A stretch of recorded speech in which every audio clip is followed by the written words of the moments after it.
I've decided to call this series Problematic Public Figures, and first up on the chopping block is the Doherty Dozen. This is a woman that since well before 2020 has tried to build a platform off of exploiting her children for basically as long as she has had them. She has had one goal in mind, and that goal is to be rich and to be famous. She has succeeded in both, though I would say she's probably more infamous than famous, but I guess that's more of a subjective opinion. Some of her early work involves her trying to be like a trendy wine mom. For example, we have this video here where she is watching her daughter do a trick in the pool and drinking a White Claw. It was an ongoing theme for her in like 2020, kind of the beginning of the pandemic, and then proceeded through, I think, probably about 2023 is when she started personifying herself as somebody that does not drink. Now, we have all sorts of issues surrounding alcohol in this family. She has 11 children, and uh, from what I can remember, I think the majority of them have fetal alcohol syndrome. Now, why do I know this? That's kind of weird for me to know, right? Yeah, I agree, it is. However, she's told the entire internet about it.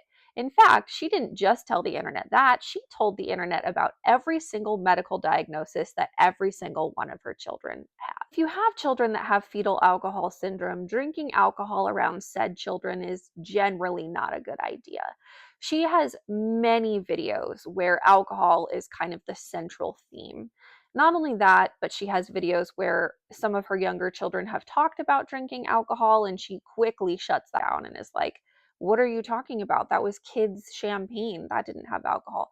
Things like that, where you know she's like being caught in a bold faced lie, but is trying to save face. She now claims that she does not drink, but it is apparent if you watch really any of her videos that she certainly still does. I would say that it doesn't even really necessarily take a trained eye to recognize someone who's like slurring their words and stumbling all over the place, but you can go and watch and judge for yourself. Next up, we have the rage baiting. She likes to rage bait people, except that her rage bait is actually probably real, which makes it worse. So here's an example. Right here, we have what she calls her mini fridge restocks. This is where she lines up 12 mini fridges on her dining room table and restocks them for the week. Restocks usually include various forms of candy, soda, and junk food. Mind you, this is only for 1 week that she is stocking these fridges, and the kids have unlimited access to that. We know this because she has told us. What's really interesting about that is probably in 2021, she made a video where she was talking about all of the medical issues that her children have and was explaining that some of the things that you can do to help them manage like fetal alcohol syndrome in particular is to limit sugar and carbs and junk food. But this is what her pantry looks like.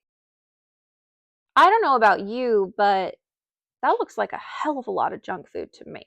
I think it was is that she was really into like virtue signaling. She wanted to have this persona where she is this like fantastic mother that can do it all.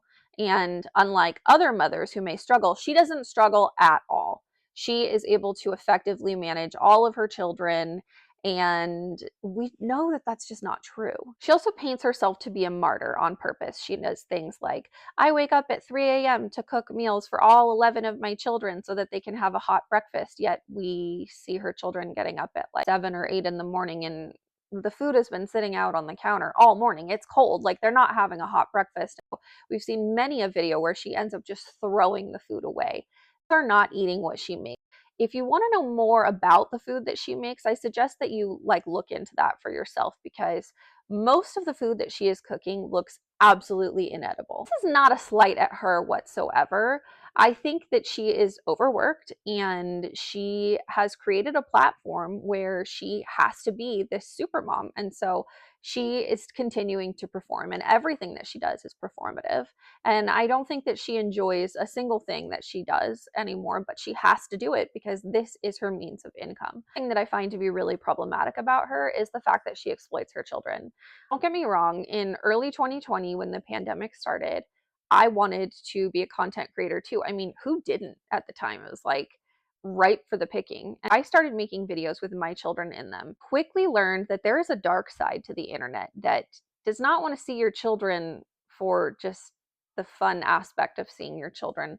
if you know what I mean. I quickly stopped making those videos and deleted everything that I had where I posted my children on the internet, and I no longer do so and will never again.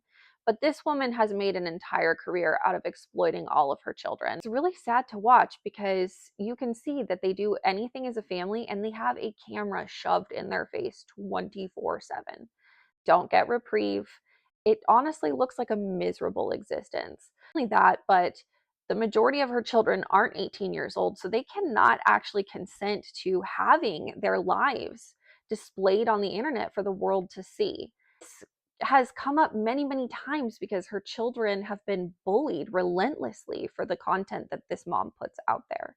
Not only is that aspect weird in and of itself, but people have developed really, really creepy parasocial relationships with her children.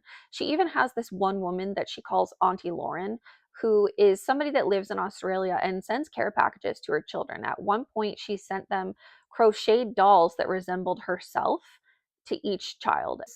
Super creepy. Thing is, these children call her Auntie Lauren, but they have never met this woman. This woman exists solely in the phone. That's it. She posts really weird videos of her youngest daughter doing things like brushing her teeth close up or eating phallic shaped food close up. And we all know what that's about. And if you look at the amount of saves that those videos have, it's absolutely disproportionate to the amount of comments or likes. I don't know about you, but I'm not naive and I know what's going on with those saves. It's fucking disgusting. Anyone who makes a living off of exploiting their children